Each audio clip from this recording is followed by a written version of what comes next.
School is where we learn the skills and information we need to find our way in the workplace, and it's also where we learn to interact with those around us. It's where we make friends, learn how to cooperate, resolve conflicts, and form our sense of community.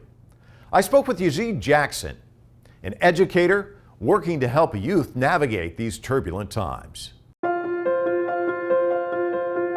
Yazid Jackson served in several roles in Washington, D.C.'s public schools for close to 5 years. Now he's senior program manager for School Talk.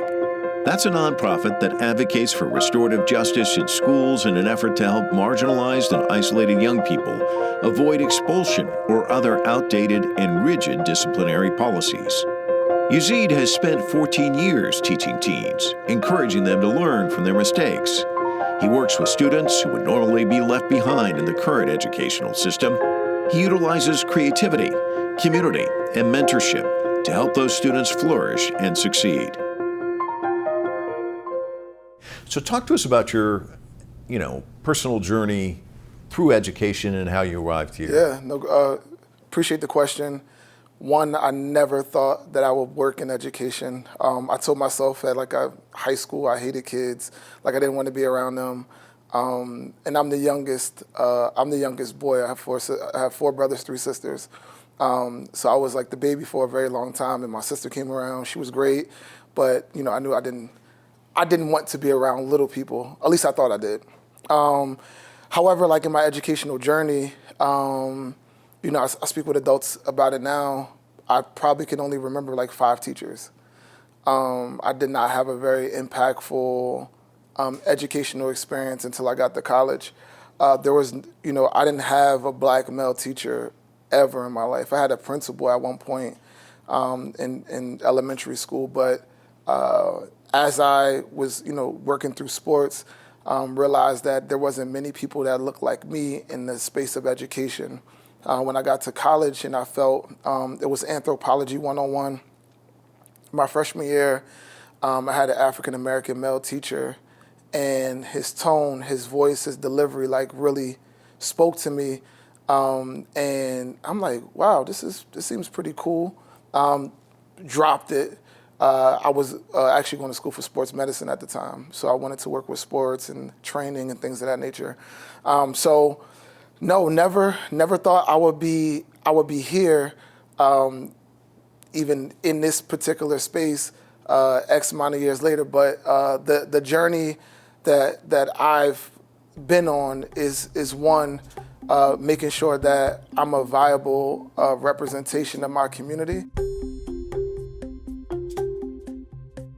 The pandemic exposed educational inequalities. With schools shut down, students had to go online to learn. Computers and the internet were essential for communication and learning. But for many vulnerable students, they were also out of reach, leaving them to fall behind in both school and socialization. Lower income areas of the U.S. were facing a 130% higher rate of lacking the needed supplies to prepare students for the future. I think the educational field, trying to move that's like trying to move an iceberg. What was it like early on? What's it like today? Yeah, it is very much still like that. I think, folks in education really like the way things are. And then there's other subsets of individuals who are really working towards disrupting the traditional patterns of learning, whether it be funding, through policy, legislation, things of that nature. There has been a lot of interrupters and disruptors in the education field that are working towards challenging the traditional ways of teaching and learning. One of the greatest things through COVID, it taught us the inequities of education. It taught us what school districts get, X amount of funding. It opened our eyes around one-to-one technology and why don't all students have technology at home? Why are we now just considering families support in terms of their students' learning?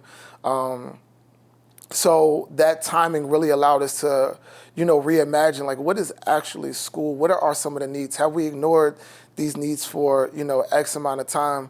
And it really gave us a place of 2 years to really consider it. Unfortunately, In some ways we've gone back to what's been comfortable for us now that, we're in person, the teaching methods, and also, a lot of teachers struggle with teaching virtually for a lot of different reasons. But it forced us to really tap into how students learn, how we actually teaching, what is the design of our schools, are the schools designed in an equitable manner so that all students, one, have access to the learning, and also is it culturally relevant to make sure that students of different identities can attach themselves, to the curriculum that's placed in front of them. The pandemic also impacted the mental health of Gen Z. The Center for Generational Kinetics does research on trends and behaviors, and they found that 19% of people under the age of 24 felt chronic feelings of loneliness during the pandemic. It's estimated that 1 in 5 Zoomers who took classes online during the pandemic are still struggling with socialization. This is a battle teachers must now address. Just listening to you, it sounds great, but it also sounds like you're the guy with the big boulder going up the hill, right? I mean, it's not easy, is it? No, it's not easy at all. And I think doing this work, the great thing about it is you build community along the way. And the community that you build is, individuals that, are like-minded and or curious. And I tell people, a lot that when folks challenge your thinking and they're curious, they're listening enough to learn. And so using those opportunities for all of us to be educated around some things, whether we thought were true, unlearn things that, were core values of ours, and understand that this work is hard. And we're doing it, this is also selfless work. So we're doing this work outside of ourselves. So our communities could be impacted beyond just, and not just the school. And I think, we're seeing more and more of that in different communities around the country. But it's interesting, before we started this interview, you said to me it's easier educating the kids than it is the adults, in a sense, because people just kind of get, they just so firmly hold on to their core beliefs. Opening their eyes and saying, hey, look at it differently, that's not easy. No, because when you challenge someone that has maybe a fixed mindset, you're also challenging their identity. You're potentially challenging their culture, cultural norms. And so when we're doing this work, we really start off with just doing a mindset shifting, and really creating conditions so that we can have dialogue around, what are some ways that you've thought that were, that really were productive, maybe in a smaller community, maybe at a particular time in your life, but that may be harmful another community, another individual. And how do we, really open up the doors of curiosity to have dialogue around, this may help you and support you, but it doesn't help students. I know you like to lecture, but students, you may have 50% of students in your classroom that may be tactile learners. So how do we engage them so they can have access to the education? And I know we talk, we throw around equity a lot in the last few years, but access is equity, and making sure that students have their learning needs met, but also their learning needs explored is really a key component in education. We all don't learn the same. We all not triggered by the same things. Jackson specializes in restorative education, a form of teaching that improves the social skills of students to help them succeed in class, in their communities, and in their workplace as adults. So the key for Jackson is to focus on communication, expression, and relationship building. Restorative education aims to help with conflict resolution and development instead of obedience and instruction.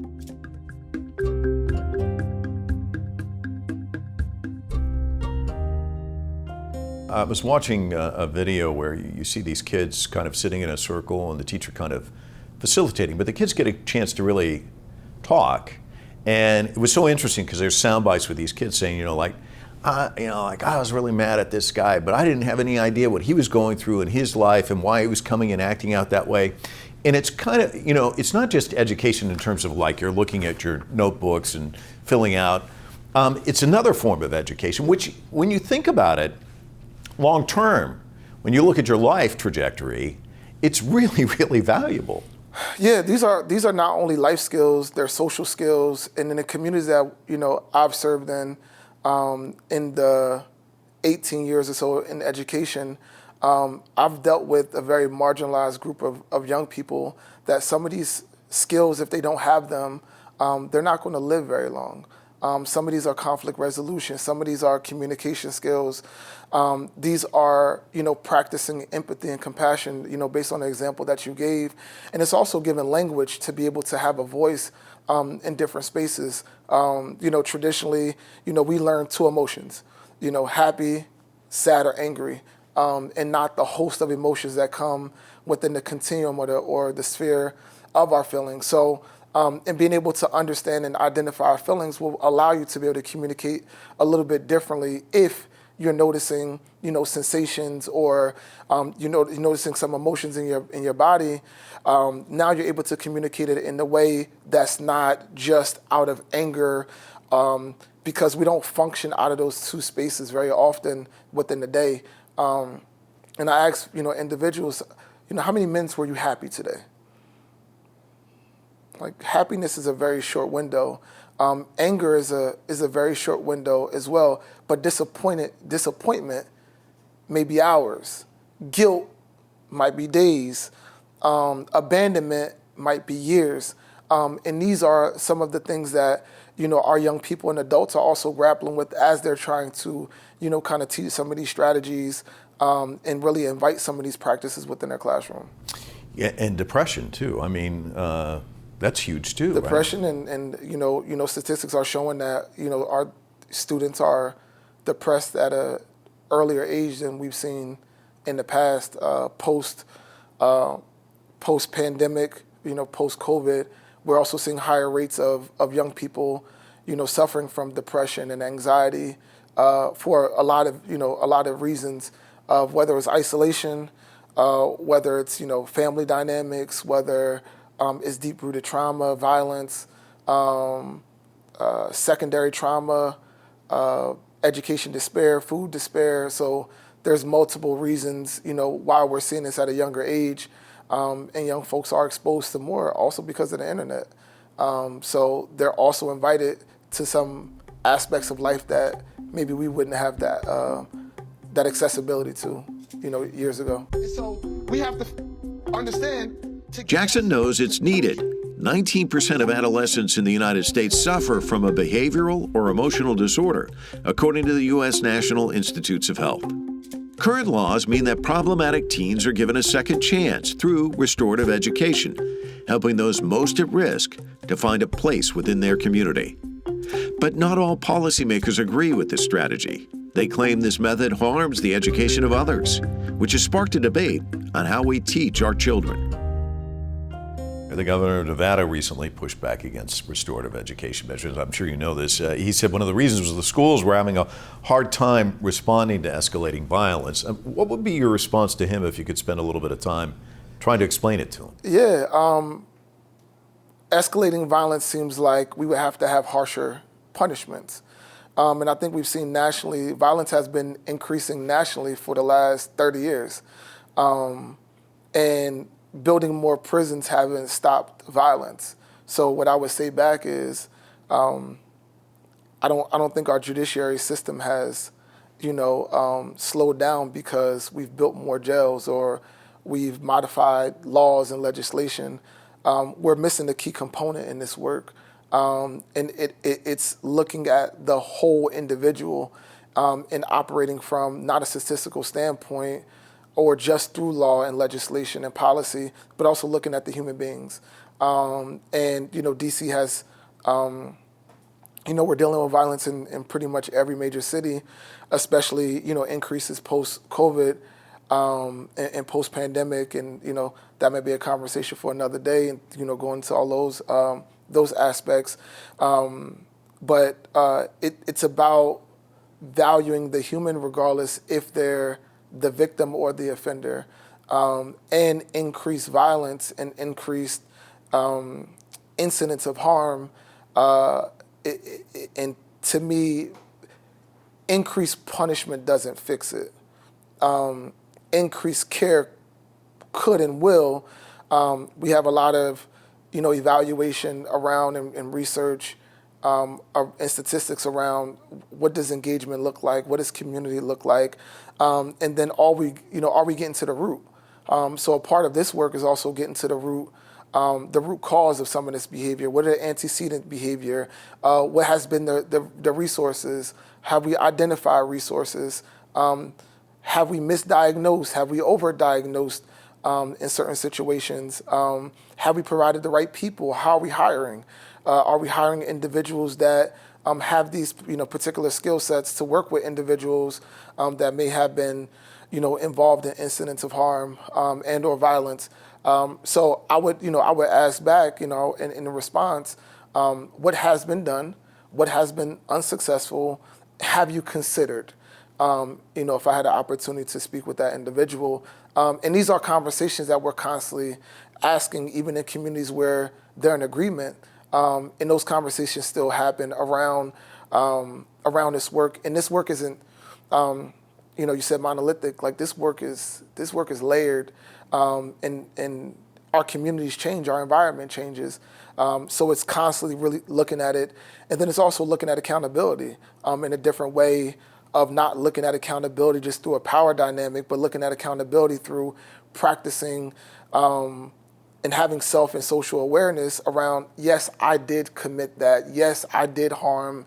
These were not my intentions, but those things are practices that we really try to explore at an earlier age where, you spoke about, young folks being in a circle. Those are practices, so when they're a little bit older, they can say, you know what, I didn't mean to do that. I actually did. How can I make things a little bit better or different? What do I need to do? And this is maybe what you need to do a little bit differently, and supporting that by community and a structural process. But in a sense, what you're describing for me is if I'm a troubled kid and I come in, I could end up in one silo, which is the traditional silo, or I could be in this new silo that you're describing.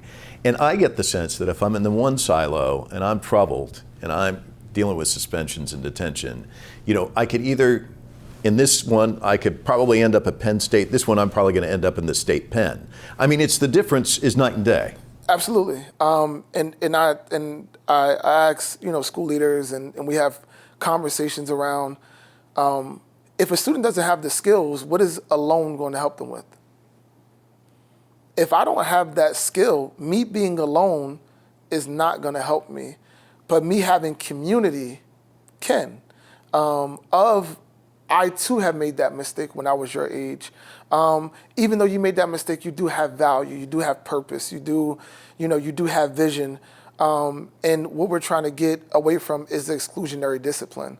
And we want to really make sure that community and relationships are still rooted, even if you do something negative or wrong.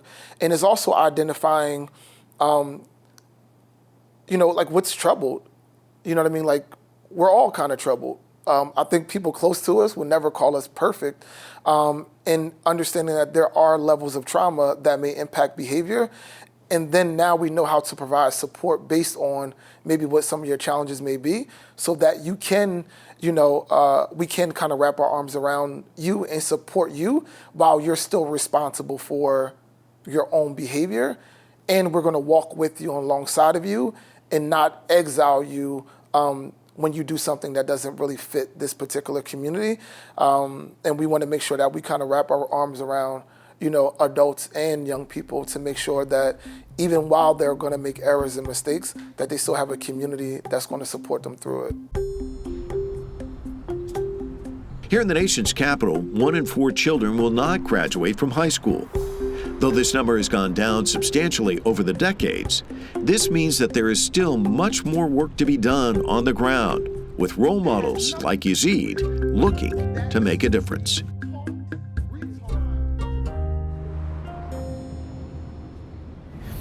Let me ask you about what you do. How is it transforming things in a sense that, are we seeing more and more of this in schools, or is it still kind of a niche thing that you're doing? Yeah, so it's expanding nationally in a lot of ways, and implementation for individuals are at different pacing, depending on hiring, depending on budgets. but there are more schools really diving into making sure that SEL, social emotional learning, restorative justice, and other supports are really, supporting the overall school community. So there has been a valiant effort and a push nationally, not depending on whether we're working with schools that have high suspension rates or high truancy. We want to make sure that this work is not just targeted for those demographics, but making sure that this is a way that all schools need to kind of mobilize and operationalize from. You mentioned something in our interview that really kind of struck me, which is, you'd look at your teacher, they looked a lot like me and not like you. And you talked about the importance of that. And I'm sure there's a lot of young kids who look up at you and say, hey, I can be something because of this guy. That's kind of neat, but it's also kind of a lot of pressure, I would think. Can you talk about that? Yeah, I mean, it starts from, a student asking me, how did you start what you're doing? How did you get into it? And me actually telling them my story. So the vulnerability of, how I started and how other people have started really gives hope. And also, there are opportunities within this education field that they might be, really interested in that they may not have known. What do social workers do? What psychiatrists, occupational therapy, speech pathology, things like that. So really giving them access to the information so that way they can explore and maybe have some vision. And also the curiosity of folks looking like them really holds a lot of power. And it doesn't say that, we all have to have spaces where everyone look alike, because we do want to make sure that we have inclusive environments and diverse environments. But I also know the impact of identity and how that impacts a young person's ability to learn. Long term, what's your hope for the education field? My long-term hope is that we continuously disrupt and challenge practices that we've come accustomed to, and continuously look at the individuals that's being impacted in a larger scope of the community and how we're impacting the community. And my hope is that we continue to really, challenge ourselves, within a growth mindset, that we look at innovation, we look at technology, we look at hiring practices, we look at other characteristics that really is going to support our work. Great, thank you so much. Thank you.